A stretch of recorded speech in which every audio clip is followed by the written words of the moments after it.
Good morning.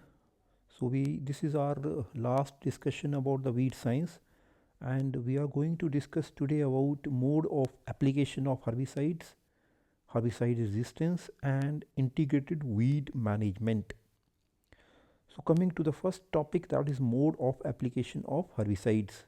तो herbicides कैसे काम करते हैं, क्या इनका mode of application है? तो herbicides hampers the various mechanism and targeting specific physiological, chemical, biochemical and morphological processes. तो herbicides physiological, chemical, biochemical and morphological processes को हैम्पर करता है किसके वीड को. तो इसको हम 6 हेड्स के अंदर पढ़ेंगे. और इसका जो मैंने निमोनिक्स जो है वो इस तरह याद किया है: GPL APCS. GPL जो है वो एक तरह की एक बैड वर्ड है, गाली दी जाती है. तो GPL एंड APCS जैसे कि मैंने इस पर्टिकुलर सिस्टम पे काम किया है, एंटीना पोजीशनिंग कंट्रोल सिस्टम, तो मैंने इस तरह याद किया है कि GPL APCS. तो GPL उसको मैं फुल फॉर्म नहीं बता सकता, बट इसको याद करने का यही तरीका है, GPL APCS. No, G stands for growth regulation, P stands for photosynthesis inhibition, L stands for lipid synthesis inhibitor. Then APCS, A stands for amino acid inhibitor, P stands for pigment inhibitor, and C stands for cell membrane disruption, S stands for seedling growth inhibitor. तो इस तरह हमारा ये जो है GPL APCS है. तो अभी हम एक एक करके हेड के अंदर पढ़ेंगे कि क्या क्या GPL APCS कैसे काम कर रहा है. No, growth regulation. तो जो ग्रोथ जो है वो कैसे होगी. हमारे दो तरह के जो है वो हर्बिसाइड फैमिलीज़ हैं, जैसे कि phenoxy acetic acid and benzoic acid. तो ये क्या करते हैं कि ये हार्मोनल बैलेंस और प्रोटीन सिंथेसिस को डिसरप्ट करते हैं. और इसका जो हम एग्जांपल दे सकते हैं 2,4-D, जो कि क्या करती है, cupping of the leaves, marginal leaf burns, defoliation and एपिनास्टी.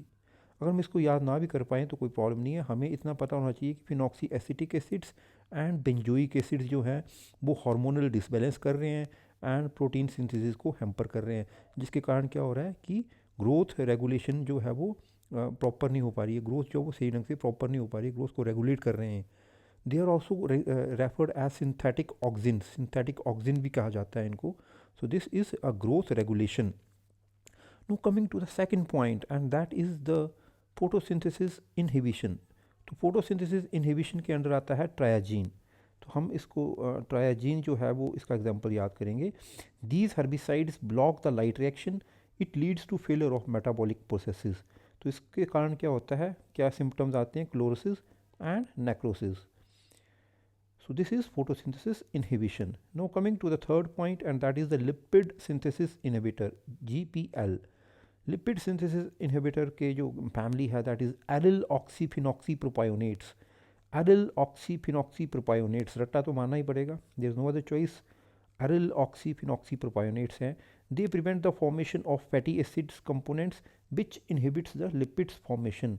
ये फैटी एसिड जो कंपोनेंट है उनकी फॉर्मेशन को ये प्रिवेंट करता है और जो कि लिपिड्स फॉर्मेशन को इनहिबिट करता है. सो this is GPL, lipid synthesis inhibitor. Now coming to the fourth point, and that is amino acid inhibitor. Amino acid inhibitor के अंदर हम दो एग्जांपल्स या इसमें से एक एग्जांपल याद कर सकते हैं, and that is the sulfonamide and glyphosate. Sulfonamide and glyphosate. तो अगेन ये क्या कर रहा है, अमीनो एसिड को इनहिबिट कर रहा है. These herbicides bind with the enzymes resulting in deficiency of production of amino acids which further inhibits protein synthesis and thereafter nucleic acids. तो एक जो हमारा अमीनो एसिड से हमारा क्या बनता है, अमीनो एसिड से हमारा प्रोटीन सिंथेसिस होता है. प्रोटीन सिंथेसिस से हमारा जो न्यूक्लिक एसिड जो है उसमें बनते हैं. तो एक लंबी प्रोसेस है जिसके कारण क्या हो रहा है कि हमारा जो है वो पूरा चेन जो है वो डिसरप्ट हो रही है. अमीनो एसिड से न्यूक्लिक एसिड बनती है, न्यूक्लिक एसिड से प्रोटीन बनता है. इसमें थोड़ा सा उल्टा लिखा हुआ है. अमीनो एसिड से न्यूक्लिक एसिड है, न्यूक्लिक एसिड से प्रोटीन बनता है, और प्रोटीन का जो सिंथेसिस है वो इसको हैम्पर, इससे इनके द्वारा हैम्पर हो रहा है. किसके द्वारा, sulfonamide and glyphosate.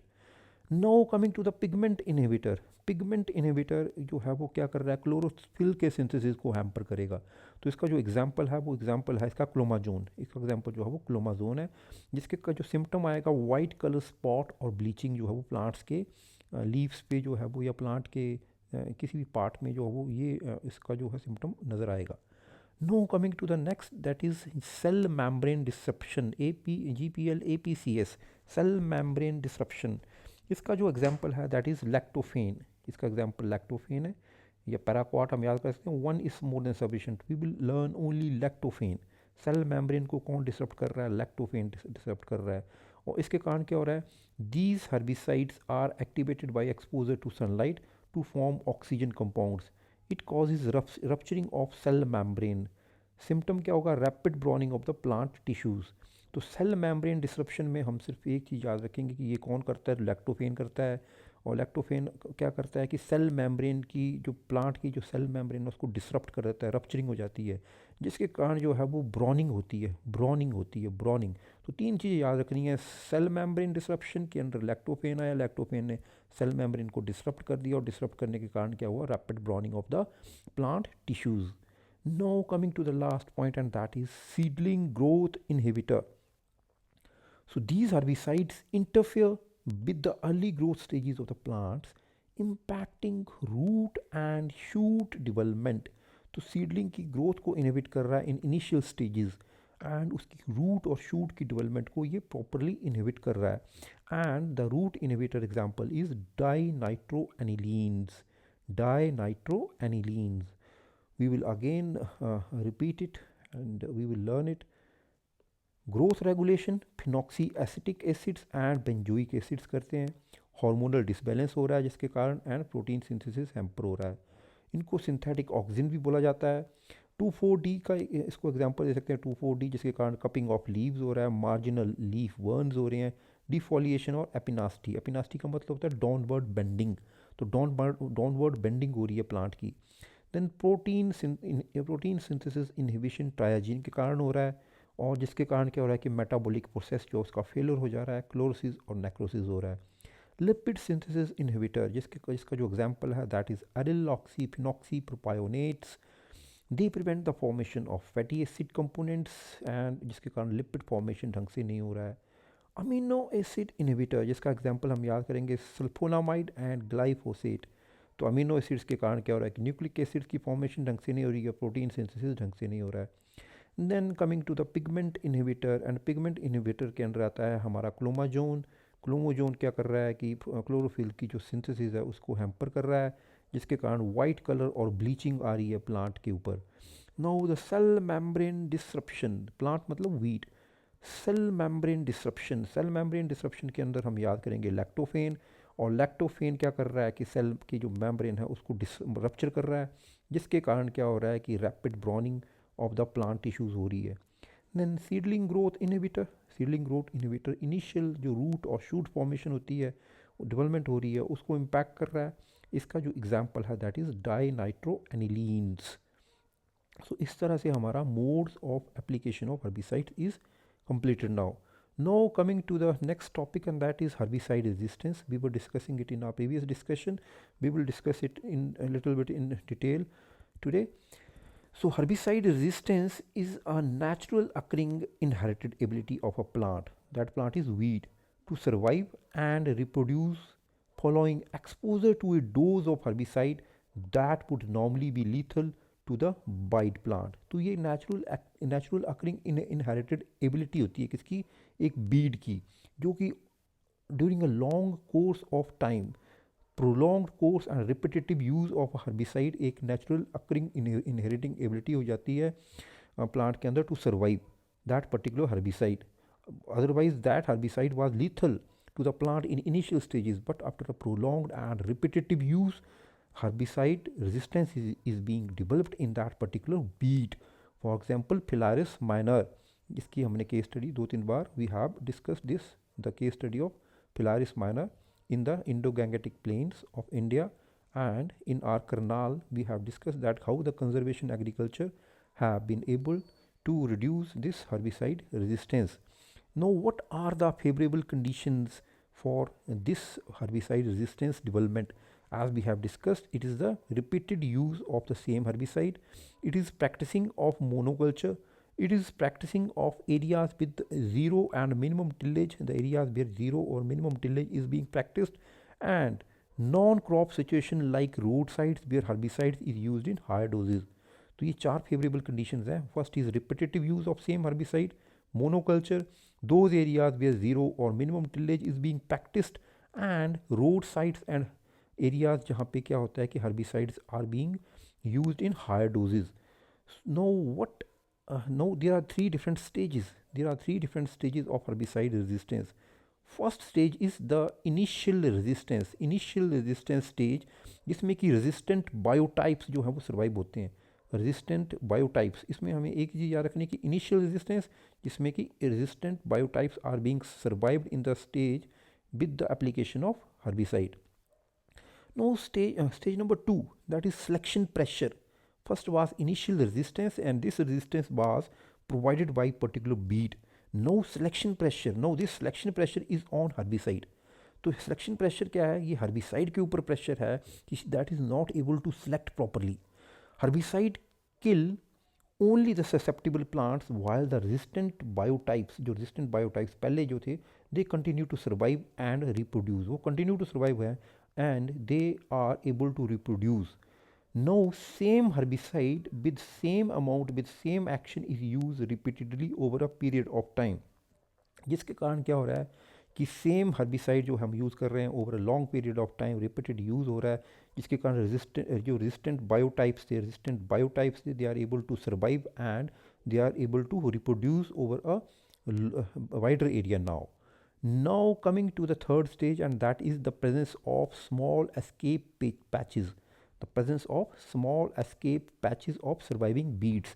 This is the third stage of the herbicide resistance, and this is the final stage जिसमें कि small escape patches जो हैं वो अलग अलग जगह पे in the wider areas they are being able to survive. So these are three stages of herbicide resistance. The first one is the initial resistance that is being provided by the particular weed, and resistant herbicides are being resistance biotypes are being survived. Now second is the selection pressure, and this pressure is on the herbicide. The resistant biotypes are able to survive continuously and they are able to reproduce. Now the third one is the presence of small escape patches over a wider area. So these are the three stages of herbicide resistance. Now we will discuss about the herbicide resistance management. herbicide resistance को कैसे manage किया जाता है? That is, the first step is stop the use of herbicide that is resistant. जैसे कि हमने आइसोप्रोटोरोन को stop कर दिया था कहाँ पे? इंडोगंगेटिक प्लेन्स में. उसकी जगह हमने क्लोरिनाफोप एंड मेटासल्फ्यूरान को हमने यूज़ करना स्टार्ट कर दिया था. तो stop the use of herbicide that is resistant. Second is use of alternative herbicide with different mode of action. उसको हमने स्टॉप कर दिया. अभी हमने डिफरेंट मोड ऑफ एक्शन की हर्बिसाइड को एप्लीकेशन में लेके आ गए. Third one is herbicide mixture and rotation, that is use of two or more herbicides having different mechanisms.